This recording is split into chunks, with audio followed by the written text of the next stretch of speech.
Hello बच्चों, आज इस लेक्चर में इलेक्ट्रोकेमिस्ट्री के लेक्चर नंबर 6 में हम लोग पढ़ने जा रहे हैं electrolytic conductance.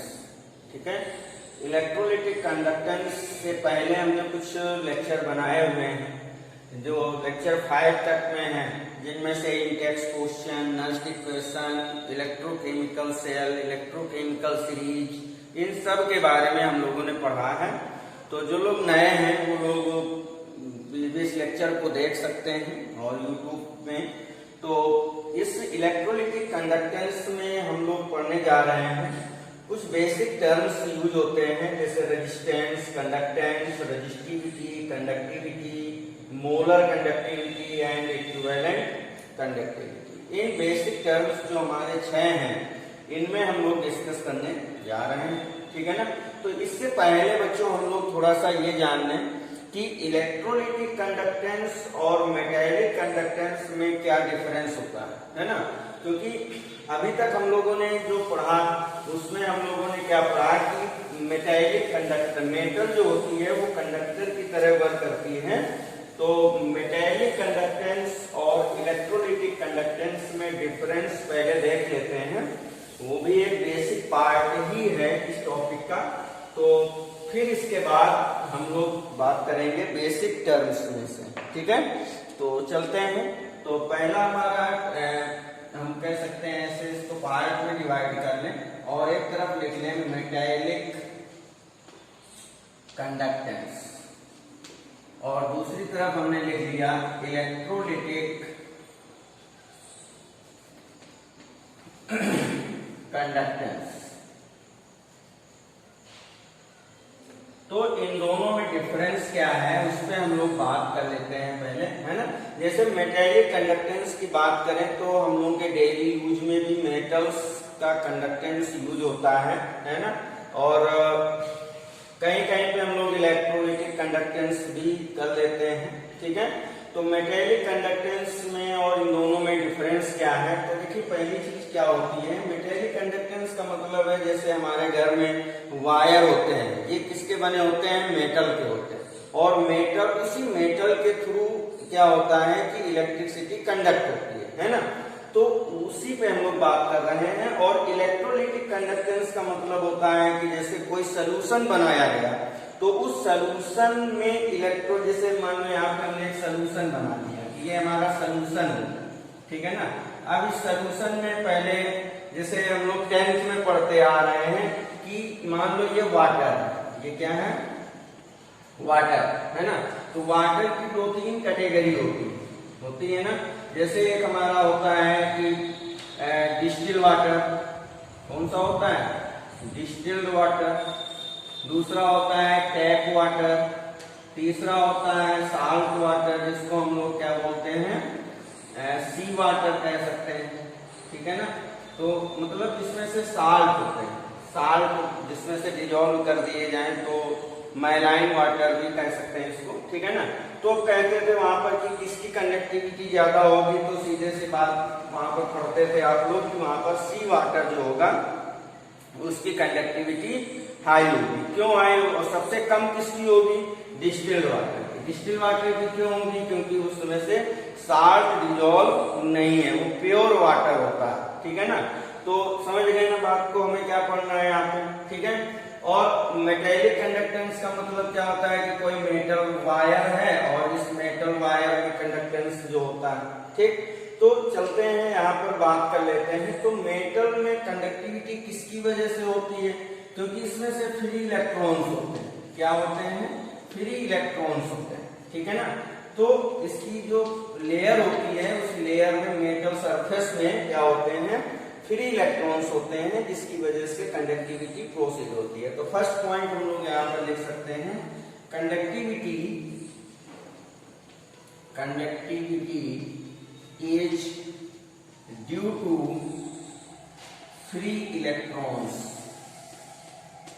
Conductivity is due to free electrons. और अगर हम इलेक्ट्रोलिटिक कंडक्टेंस की बात करें तो इलेक्ट्रोलिटिक कंडक्टेंस में क्या है, मान लो जैसे हमने इसमें से NaCl को डिजोल्व कर दिया, तो NaCl को जब डिजोल्व किया तो Na positive and Cl negative के फॉर्म में होंगे, है ना, क्योंकि वाटर का जो डाइलेक्ट्रिक कांस्टेंट वैल्यू होती है वो 10 टू पावर है ना इतनी 14 के आसपास होती है, तो बहुत हाई होती है। इस वजह से ये इन दोनों को फिर से अटैच नहीं होने देते हैं, ये दूर दूर रहते हैं, ठीक है ना। तो इसमें जो ये कंडक्टिविटी होगी ये इन आयंस की वजह से होगी, इनमें इलेक्ट्रॉन्स नहीं पार्टिसिपेट करेंगे। तो इसका जो पॉइंट हम लोग बनाएंगे तो इसमें conductivity is due to free electrons, और इसकी बात करें तो इसमें से क्या लिख सकते हैं, conductivity is due to free ions. Free ions, ions में अब कैटायन भी है एनायंस भी है, ठीक है ना। तो ये दोनों बातें हमारी हो जाती हैं, ठीक। नेक्स्ट पॉइंट यहाँ पर हम लोग क्या लिख सकते हैं, अब देखिए जब कंडक्टिविटी होती है मेटल, गौर करिएगा, जब कंडक्टिविटी मेटल में होती है तो क्या होता है कि यहाँ पर मेटल का कोई केमिकल डिकम्पोजिशन नहीं होता है कि कंडक्टिविटी हो रही है फिर धीरे धीरे मेटल जो है वो टूट करके गिरने लगे, ऐसा तो नहीं देखने को मिलता है ना। तो वो एक मतलब कंटिन्यू प्रोसेस बना रहता है। तो यहां पर लिख सकते हैं there is no chemical decomposition, chemical decomposition, मतलब यहाँ पर कोई भी केमिकल डिकम्पोजिशन नहीं होता। बट अगर हम इलेक्ट्रोलिटिक कंडक्टेंस की बात करते हैं तो इलेक्ट्रोलिटिक कंडक्टेंस में क्या होता है कि जब तक इसमें से आयंस प्रेजेंट रहते तब तक तो कंडक्टिविटी होती है, but after some time, after some days, after some month हम कह सकते हैं कि इसकी कंडक्टिविटी वीक हो जाती है और गेट लॉस्ट, मतलब खत्म हो जाती है ना। तो मतलब क्या होता है कि इसमें से केमिकल डिकम्पोजिशन होता है। तो यहां पर लिख सकते हैं, यहां पर chemical decomposition, chemical decomposition takes place,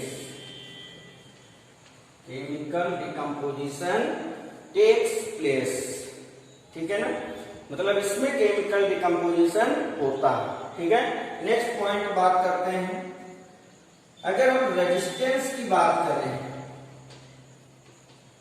resistance की बात करें तो रेजिस्टेंस किसकी वजह से होता है भाई, रेजिस्टेंस मेटल में किसकी वजह से होगा, मेटल है, हमने क्या कहा कि कोई मेटल है, ठीक है, यहाँ पर लिखते हैं कोई मेटल है, मेटल ने क्या किया, इलेक्ट्रॉन लूज किए, इलेक्ट्रॉन लूज किए तो यहाँ पर क्या हो गया, पॉजिटिव चार्ज हो गया और इलेक्ट्रॉन बन गए, यहाँ पर कितना होगा n इलेक्ट्रॉन, ठीक है ना, बढ़ते आए पहले। तो ये ऑक्सीडेशन प्रोसेस हो जाती है, राइट। ऑक्सीडेशन प्रोसेस में रेडॉक्स चैप्टर में 11th में पढ़ाई होगा कि इलेक्ट्रॉन फॉरवर्ड डायरेक्शन में ऐड किए जाते हैं, ठीक है। तो बच्चों यहाँ पे हम लोग क्या देख रहे हैं कि ये मेटल कैटायंस के फॉर्म में सेट हो रही है, ठीक है ना। तो जब ये कैटायंस फॉर्मेशन हो रहा है यहाँ पर, तो ये जो कैटायंस बनते हैं इनको हम लोग क्या बोलते हैं, कर्नेल्स, कर्नेल्स, इनको क्या बोलते हैं, कर्नेल्स बोलते हैं। इन कर्नेल्स की वजह से, इन कर्नेल्स की वजह से क्या होता है, मेटेलिक कंडक्टेंस में रेजिस्टेंस जनरेट होता है, ठीक है ना। तो resistance is due to kernels, kernels को हमने भी क्या कहा, कैटायंस, कैटायंस जो होते हैं, जैसे हमने भी क्या पढ़ा, N positive plus N electron, तो इन्हीं को हम लोग क्या बोलते हैं, कर्नेल्स, ठीक है। और बच्चों इसमें अगर बात करें तो इसमें जो रेजिस्टेंस होता है वो रेजिस्टेंस किसकी वजह से होता है, ठीक है। तो इसका जो रेजिस्टेंस है इलेक्ट्रोलिटिक कंडक्टेंस का वो होता है, देखो यहाँ पे है क्या चीज हमारे पास, अगर हम इसको थोड़ी देर के लिए कह दें कि ये सैल्यूट है, ये क्या है, सैल्यूट है, और इसके अंदर जो वाटर है ये क्या है, सॉल्वेंट है, ये चीज क्या है, सॉल्वेंट है। तो इनके बीच में जो अट्रैक्शन होता है, इनके बीच में जो क्या होता है, अट्रैक्शन होता है, उसकी वजह से या इंटरमॉलिक्यूलर फोर्स होता है, उनकी वजह से क्या होता है, यहाँ पर रेजिस्टेंस डेवलप होता है, ठीक है ना। तो इसमें लिख सकते हैं resistance is due to interaction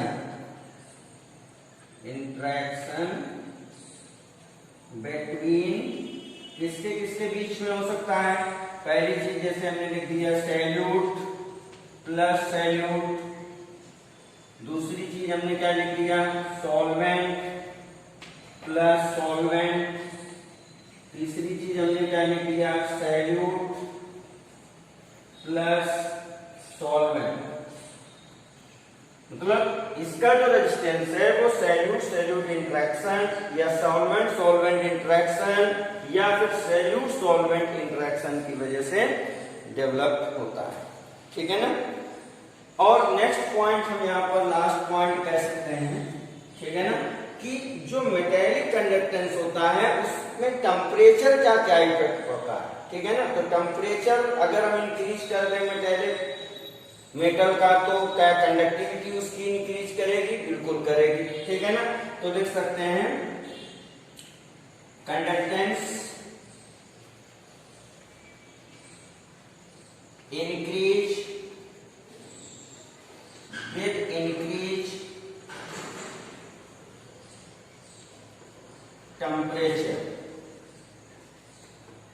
conductance increase with increase temperature. कौन सा कंडक्टेंस मेटेलिक कंडक्टेंस। ठीक है। But electrolytic conductance decrease with increase temperature. तो इसके पॉइंट में हम लिख सकते हैं conductance decrease with increase temperature. Conductance decrease with increase temperature. In point को याद रखिएगा थोड़ा सा। ठीक है। कुछ नहीं है, आप अगर थोड़ा सा अपने से सोचेंगे, इन एग्जाम्पल्स को लेकर के सोचेंगे तो निश्चित ही आपको सारी चीजें ये सब जो कुछ लिखा हुआ है ये सब अपने आप माइंड में आएगा। ठीक है। नोट कर लीजिएगा, इसको पॉज कर लीजिए, वीडियो नोट कर लीजिए।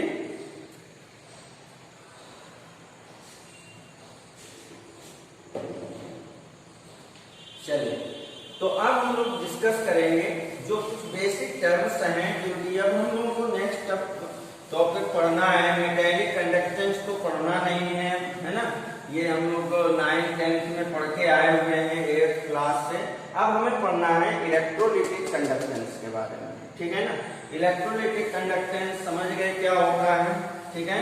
तो जो इलेक्ट्रोलिटिक सोल्यूशन होता है, जो हमारा इलेक्ट्रोलाइट होता है, उस इलेक्ट्रोलाइट की कंडक्टेंस हमको पढ़नी है। ठीक है। तो अब उसके बारे में हम लोग बात करेंगे। तो उसमें कुछ बेसिक टर्म्स यूज होते हैं जिन पे हम लोग बच्चों डिस्कस करने जा रहे हैं। ठीक है। तो देखिए क्या क्या होता है उसमें से, उन पे बात कर लेते हैं। तो जिसमें से पहले हम लोग क्या बात करते हैं, बेसिक टर्म्स हैं।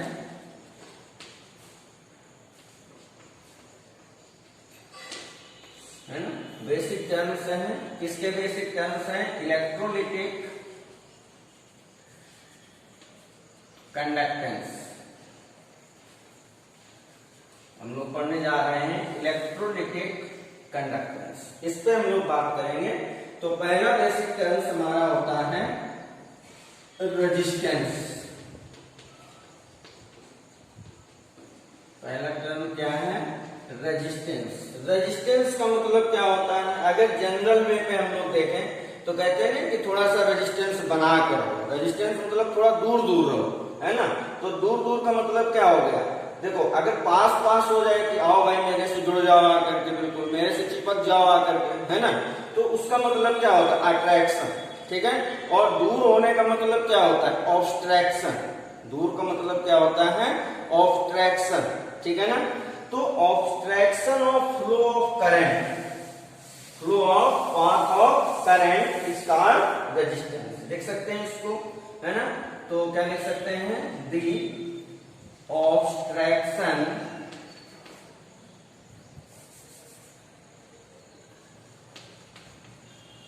obstruction of flow of path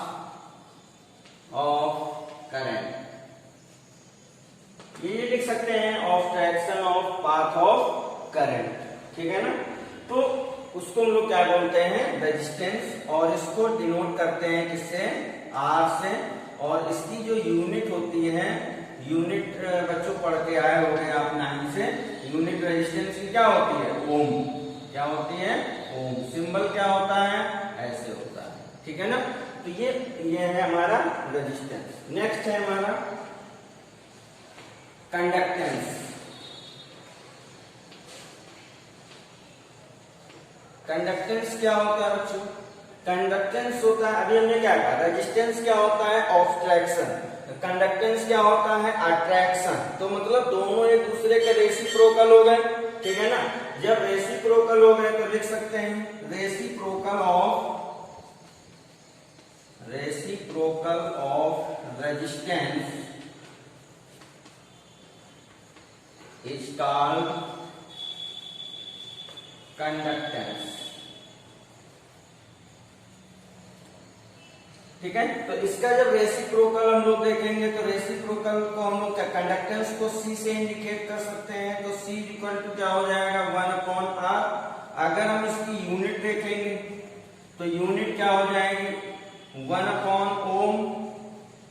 तो इसी को हम लोग क्या बोलते हैं, महो, या फिर इसी को क्या लिख सकते हैं, ओम इनवर्स,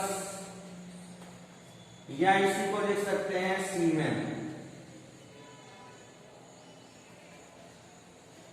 इसी को क्या लिख सकते हैं, सीमेन, ठीक है ना। तो ये इसके लिए 3 यूनिट है, महो, ओम इनवर्स और सीमेन। ये किसकी है, कंडक्टेंस की, ठीक है ना। चलिए अब नेक्स्ट पॉइंट हमारा आता है रजिस्टिविटी। रजिस्टिविटी इसी को बोलते हैं स्पेसिफिक रेजिस्टेंस। अब स्पेसिफिक वर्ड यहाँ पर जो है हमारा, स्पेसिफिक का मतलब क्या होता है बच्चों, स्पेसिफिक वर्ड का मतलब होता है पर्टिकुलर किसी की बात की है, ठीक है ना। जैसे कहते हैं ना स्पेसिफाई करते उसको, स्पेसिफाई का मतलब क्या होता है, इस पे बिल्कुल टारगेट कर लो, ठीक है ना। तो स्पेसिफिक का मतलब है किसी पर्टिकुलर, अब हमने भी क्या बताया था कि इलेक्ट्रोलिटिक कंडक्टेंस किसके लिए पढ़ रहे हैं हम लोग, किसी सोल्यूशन के लिए पढ़ रहे हैं पर्टिकुलर, ठीक है ना। तो सोल्यूशन का एक बेसिक टर्म्स हम लोग यूज कर रहे हैं स्पेसिफिक। स्पेसिफिक का मतलब होता है कोई एक उस सोल्यूशन का सैंपल लिया जाए, समझ में आएगा। सोल्यूशन का सैंपल मतलब जैसे हमने 2 लीटर सोल्यूशन बनाया तो उसका एक छोटा सा 2 ml, 10 ml, 50 ml, 100 ml एक सैंपल लिया गया उसमें, तो उसमें स्पेसिफाई किया गया। तो जो चीज उसमें मिली वही चीज ओवरऑल में मिलेगी, ठीक है ना। तो स्पेसिफिक रेजिस्टेंस या रेजिस्टिविटी क्या होती है बच्चों, कि जैसे मान लो हमने कोई इलेक्ट्रोड बनाया है, जैसे मान लो कोई इलेक्ट्रोलिटिक सोल्यूशन हमने बनाया, तो सोल्यूशन में हम लोग इलेक्ट्रोलिटिक पढ़ रहे हैं, तो यहाँ पर हमने 2 इलेक्ट्रोड ले लिए ऐसे, और इनके अगर बीच की लेंथ मान लें कि L है, और इसका जो एरिया है वो एरिया हमारा क्या है, A है। ये एरिया क्या है, A है, ठीक है ना। तो बच्चों यहाँ पे अब इसका भी तो यूज पड़ेगा कि अगर हम इलेक्ट्रोड की लेंथ कम कर दें या लेंथ बढ़ा दें तो भी क्या कंडक्टिविटी जो इसकी होगी इलेक्ट्रोलिटिक की, उसमें भी कोई इफेक्ट आएगा, बिल्कुल आएगा। इन पे हम लोग बात आगे करेंगे, ठीक है ना। अभी हम लोग सिर्फ बेसिक टर्म्स को डिस्क्राइब कर रहे हैं और इनको एक्सप्लेन कर रहे हैं, तो इन पे भी थोड़ा सा फोकस करेंगे, ठीक है ना। तो बच्चों ये जो हमारा स्पेसिफिक रेजिस्टेंस होता है, इसको हम लोग किससे डिनोट करते हैं, रो से डिनोट करते हैं। किससे डिनोट करते हैं, रो से डिनोट करते हैं। और बच्चों देखो रेजिस्टेंस क्या होता है, रेजिस्टेंस हमारा क्या होता है, R equal to rho L upon A, R equal to rho L upon A, ठीक है ना। तो यहां से रो इक्वल टू क्या हो जाएगा, रो इक्वल टू क्या हो जाएगा, RA अपॉन L, ये भी तो हो जाएगा। तो rho equal to RA upon L। अच्छा अब यहां से अगर हम इसकी यूनिट देखें तो यूनिट हमें क्या मिलने वाली है, R की अभी हमने क्या पढ़ी, ओम पढ़ा था। A क्या है, एरिया है, एरिया का क्या होता है सेंटीमीटर स्क्वायर हो गई, और अपॉन लेंथ सेंटीमीटर में होगी, तो ये कैंसिल हो जाएगा। तो क्या बचेगा यहाँ पर, ओम सेंटीमीटर, ये इसकी यूनिट हो जाएगी, किसकी, स्पेसिफिक रेजिस्टेंस या फिर रेजिस्टिविटी की हो जाएगी। और बच्चों एक चीज और यहाँ पे हम आपको बता दें, ये जो L अपॉन A होता है ना, इसको यहाँ पे लिख सकते हैं, where L upon A equal to cell constant, L upon A equal to cell constant. तो सेल कांस्टेंट की अगर हम यूनिट देखें, इसकी यूनिट देखें, तो इसकी यूनिट क्या मिल जाएगी हमको, L क्या है यहाँ पर, सेंटीमीटर में, अपॉन A एरिया किसमें हो गया, सेंटीमीटर स्क्वायर। तो इसको जब कैंसिल करेंगे तो ये क्या हो जाएगा, सेंटीमीटर इनवर्स, क्या हो जाएगा, सेंटीमीटर इनवर्स। तो सेल कांस्टेंट की यूनिट क्या होती है, सेंटीमीटर इनवर्स, और जो रेजिस्टिविटी होती है उसकी यूनिट क्या होती है, ओम सेंटीमीटर। समझ में आ गई बात, ठीक है ना। तो अब बच्चों हम इसकी थोड़ा सा डेफिनेशन देख रहे हैं कि रेजिस्टिविटी है क्या चीज, है ना। तो इसकी अगर हम डेफिनेशन देखें तो देखते हैं बच्चों, कॉपी पे निकाल लीजिए। अगर जो भी चीज आपको लग रही है कि हमें इसको नोट करना है तो आप इसको नोट करते चलिएगा, आपके लिए अच्छा रहेगा, ठीक है। अदरवाइज कुछ दिन बाद, कुछ समय बाद आप भूल जाएंगे और फिर आपको प्रॉब्लम हो जाएगी, फिर आप फिर से वीडियो सिलेक्ट करेंगे, फिर देखेंगे, ठीक है। तो इनको अपना नोट कर लीजिए, जो भी आपको लगे कि नहीं इसमें नोट करने की चीज है तो उसको आप नोट करते चलिएगा। तो इसकी जो डिफिनीशन है, तो डिफिनीशन बच्चों क्या बनती है यहाँ से, अगर देखो बच्चों, अगर हम इसको इक्वल में ले लें, है ना, डायग्राम हमने खत्म कर दिया ना, चलिए अगर हम ले लें A equal to let A equal to 1 centimetre square, L equal to 1 centimetre, ठीक है। तो ये बच्चों क्या किसके बराबर हो जाएगा, देन तब क्या बनेगा हमारा, तब क्या हो जाएगा, R इक्वल टू रो, तब क्या हो जाएगा, R इक्वल टू रो। मतलब क्या हुआ, मतलब यहां से ये हुआ कि जैसे हमारा कोई सॉल्यूशन है तो सॉल्यूशन में जो भी हमारी, जैसे हमने ये ले लिया पार्ट, हमने कहा था ना छोटा सा, स्पेसिफिक का मतलब ही होता है एक छोटा सैंपल, ठीक है। तो यहां से जैसे हमने ले लिया कि ये आपका 1 सेंटीमीटर हो गया, और इसके बाद में इसका एरिया हमने लिया वो भी 1 सेंटीमीटर स्क्वायर हो गया, ठीक है। तो जब ये पूरा 1 सेंटीमीटर, तो अगर इन दोनों को देखें तो ये कितना हो गया, 1 सेंटीमीटर, ये क्या हो गया इसका वॉल्यूम, क्योंकि हम सॉल्यूशन का वॉल्यूम ले सकते हैं ना, कि 1 सेंटीमीटर क्यूब, या फिर इसी को कह सकते हैं 1 ml, 1 ml। मतलब क्या हुआ कि जो 1 ml सॉल्यूशन की रेजिस्टेंस होगी वही क्या होती है, रेजिस्टिविटी। आगे डिफिनेशन निकल आई हमारे पास, तो लिख लेते हैं, the resistance of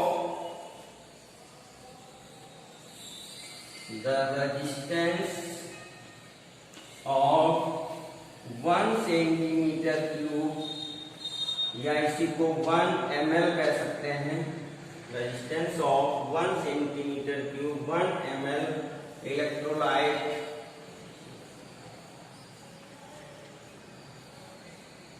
is called resistivity, क्या कह सकते हैं, रेजिस्टिविटी। ये हो गई इसकी डिफिनेशन, रेजिस्टेंस ऑफ 1 सेंटीमीटर, है ना, cube 1 ml electrolyte is called resistivity, है ना। या ये कह सकते हैं कि resistance of all the ions, या ये भी लिख सकते हैं यहाँ पर हम, the resistance of all the ions present in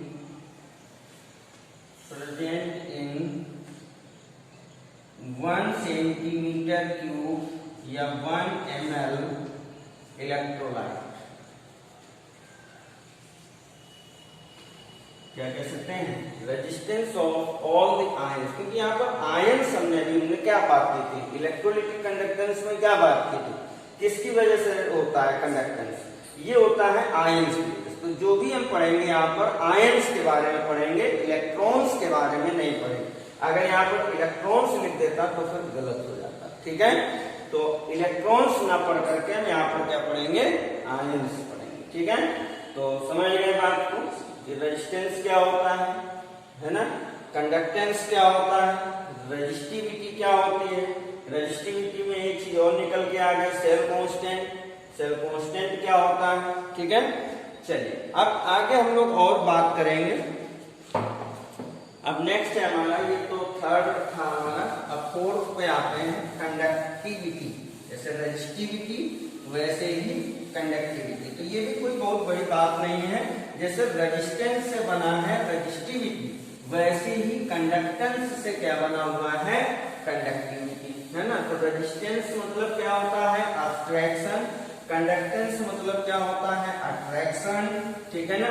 तो अब हम लोग बात करेंगे कंडक्टिविटी का। तो फोर्थ हमारा पॉइंट है conductivity.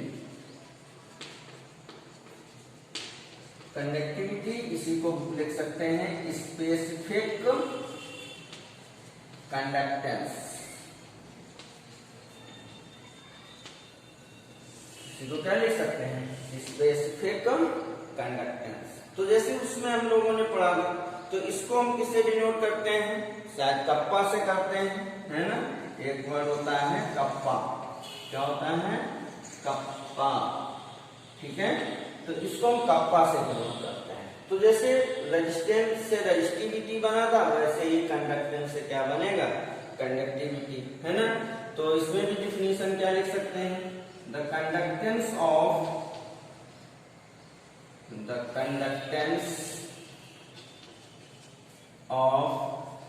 all the ions present in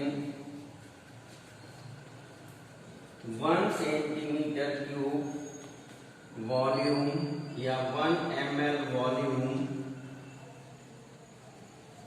of an electrolyte,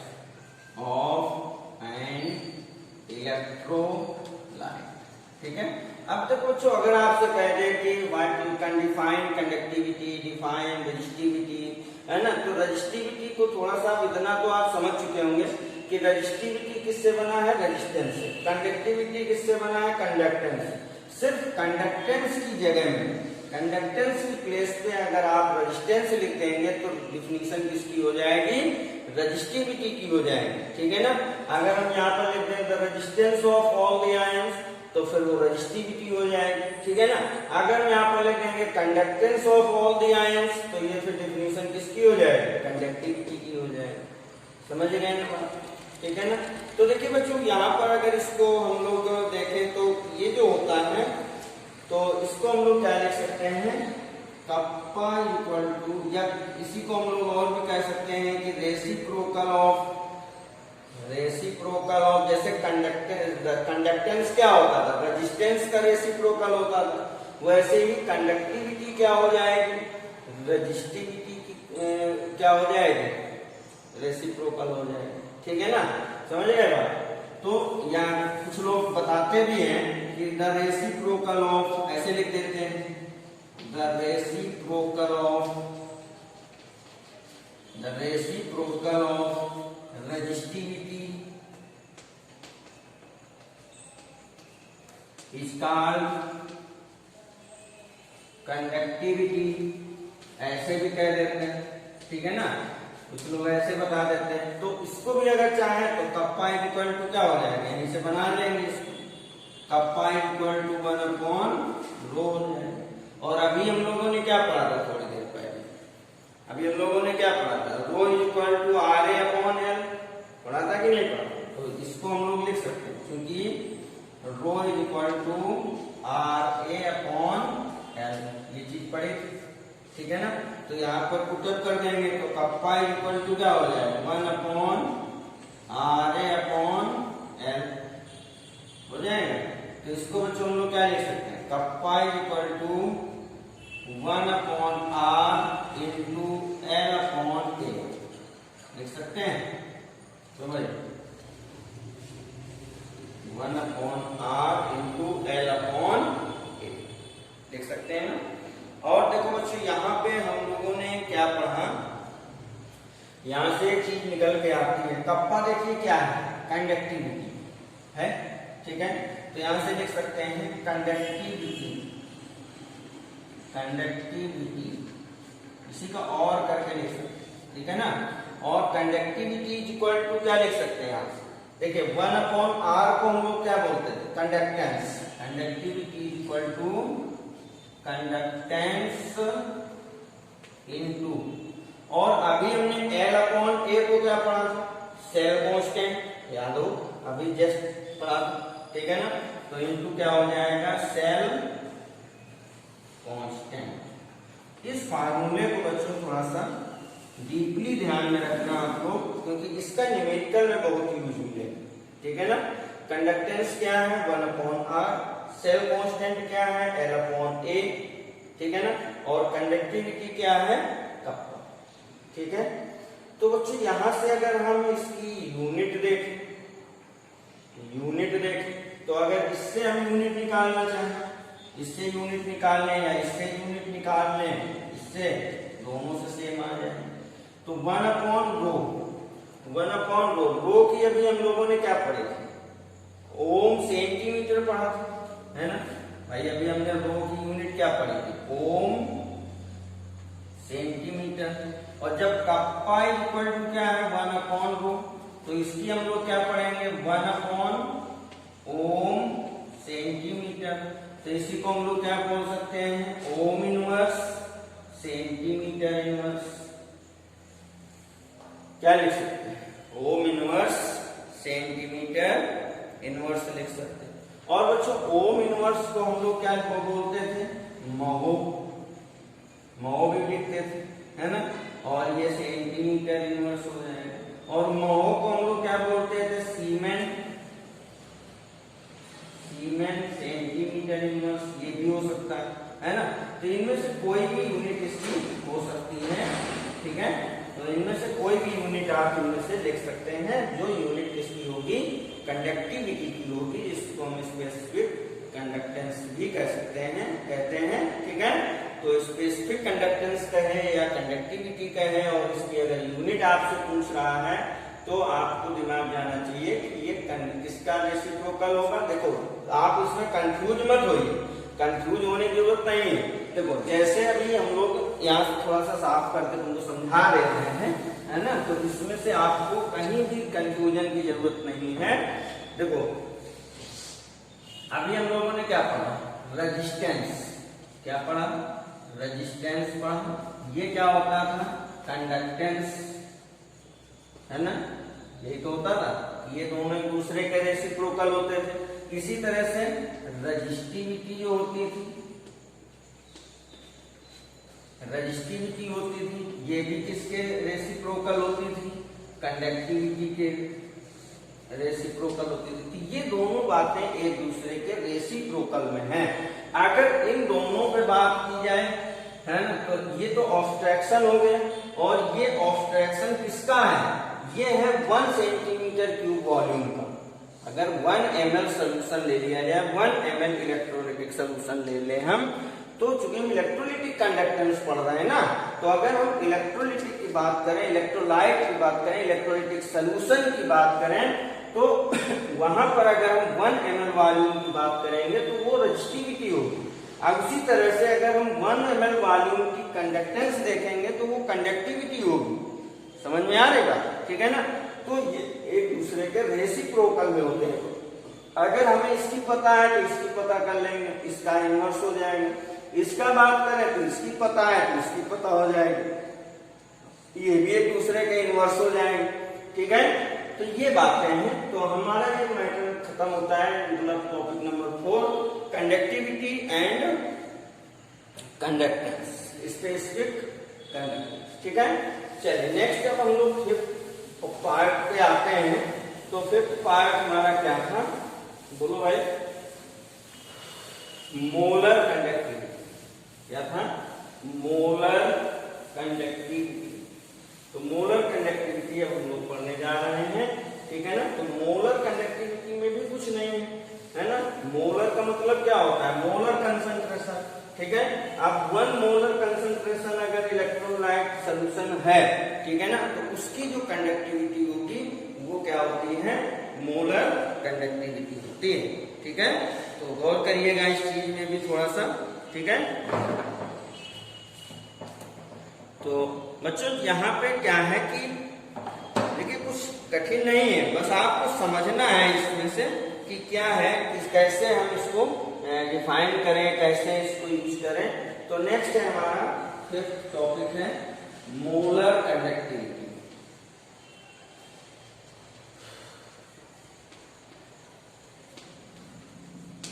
तो बच्चों मोलर कंडक्टिविटी क्या होती है कि अभी जैसे हमने क्या कहा 1 ml, ठीक है ना। तो अब हम बात ये करें कि जैसे कोई वॉल्यूम ले लें, क्या ले लें? कोई भी वॉल्यूम ले लें। मान लो ये वॉल्यूम हमने ले लिया, ये हमने क्या ले लिया? वॉल्यूम, ठीक है ना।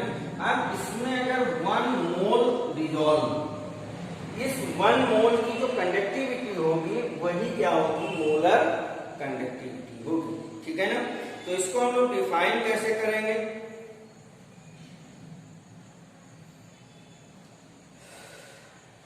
The conductance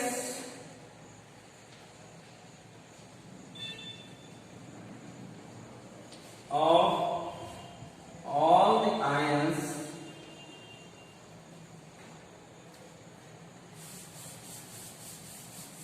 of that volume which contain 1 mole of an electrolyte, 1 mole of an electrolyte। हमने यही बात कही थी कि एक पर्टिकुलर वॉल्यूम लिया है और उस वॉल्यूम में कितने वॉल्यूम का, जितने में 1 मोल डिजॉल्व हो उसकी कंडक्टिविटी। यहाँ वॉल्यूम आपका फिक्स नहीं है, वहां पर वॉल्यूम फिक्स होता था कि 1 ml लेते थे।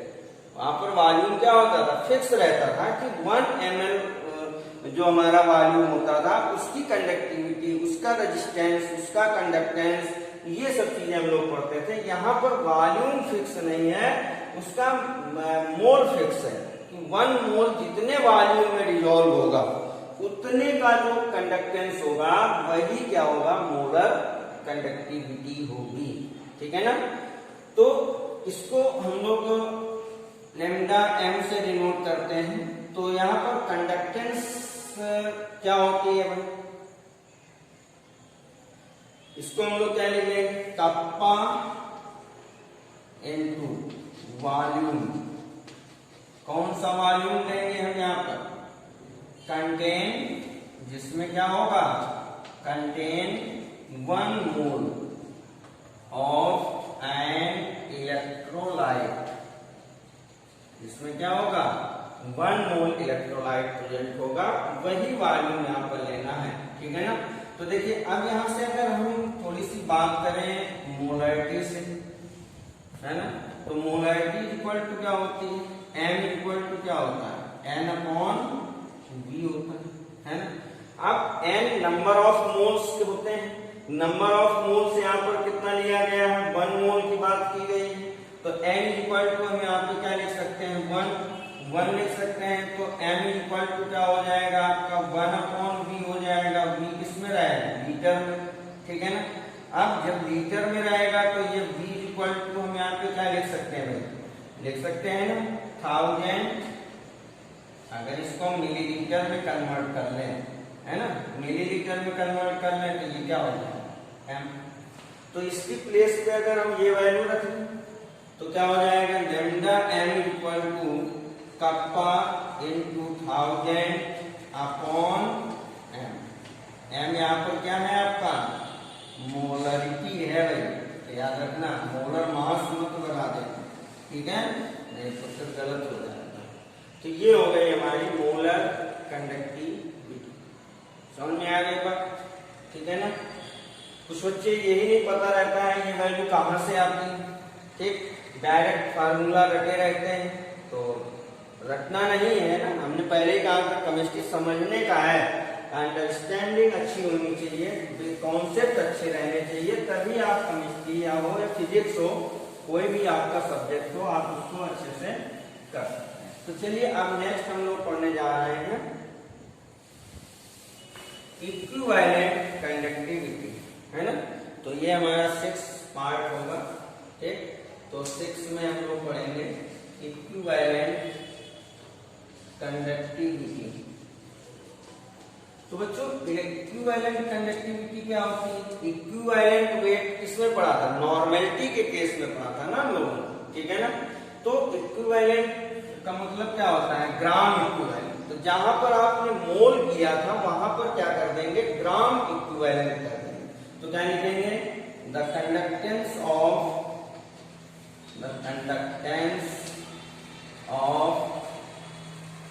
all the ions, है ना, in that volume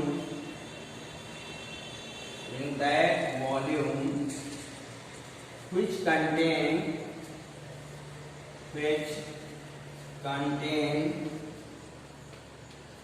1 gram equivalent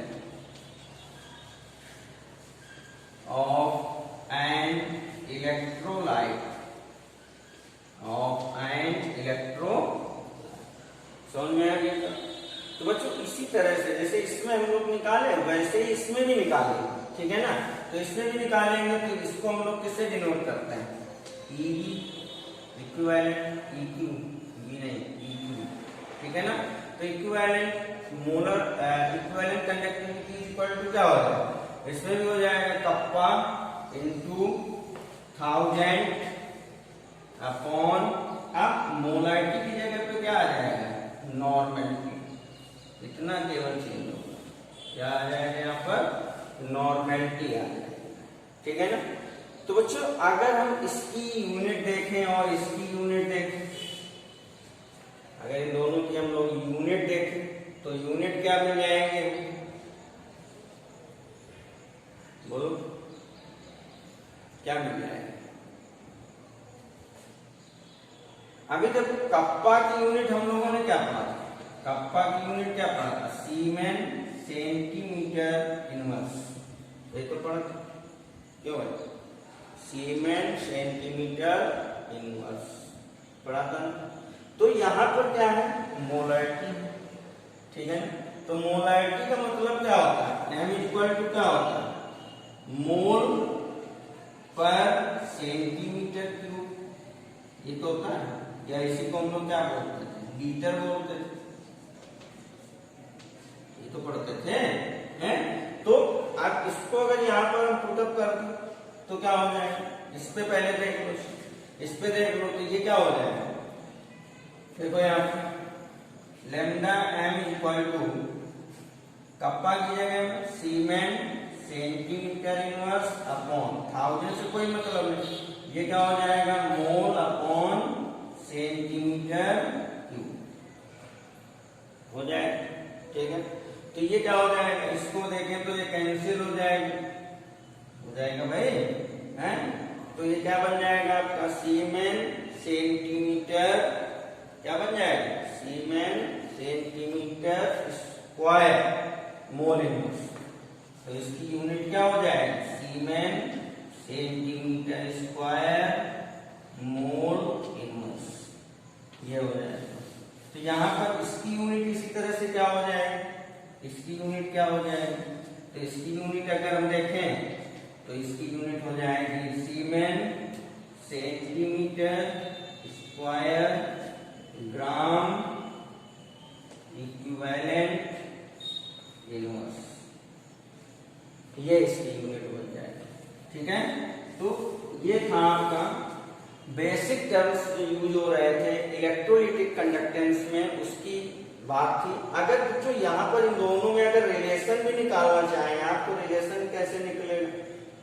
relation कैसे आएगा भाई, है ना। तो इन दोनों को डिवाइड कर देंगे।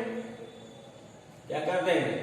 डिवाइड कर देंगे। तो डिवाइड कर देंगे तो क्या हो जाएगा?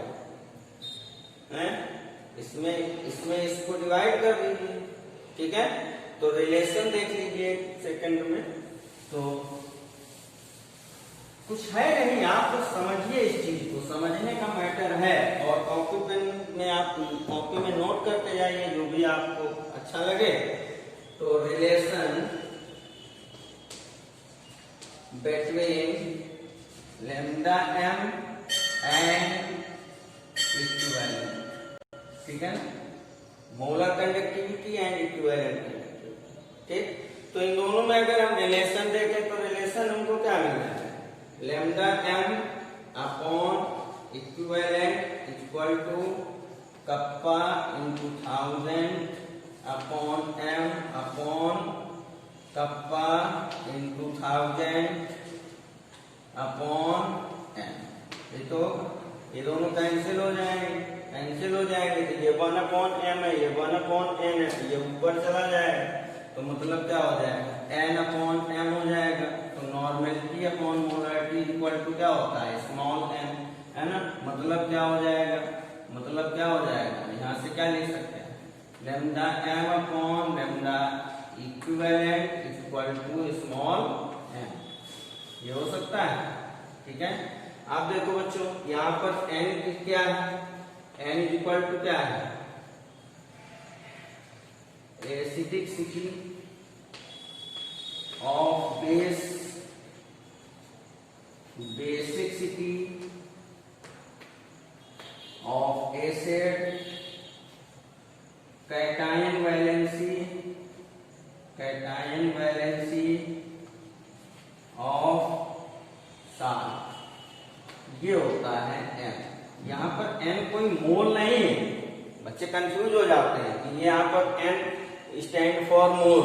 No, this is not mole, this is the basicity of acid, acidity of base and cation valency of salt. वही तो हम लोग पढ़ते थे 11th में, है ना, कि नॉर्मेलिटी जब हम लोग कैलकुलेट करते थे तो n वैल्यू वहां पर पुटअप करते थे। तो बच्चों ये रहा हमारा इलेक्ट्रोलिटिक कंडक्टेंस के कुछ बेसिक टर्म्स थे जो हम लोगों को पढ़ने थे। इन पर कुछ बेस्ड न्यूमेरिकल्स है, ठीक है ना। तो आप उनको सॉल्व करिएगा, फिर हम कराएंगे भी, ठीक है ना। Thank you.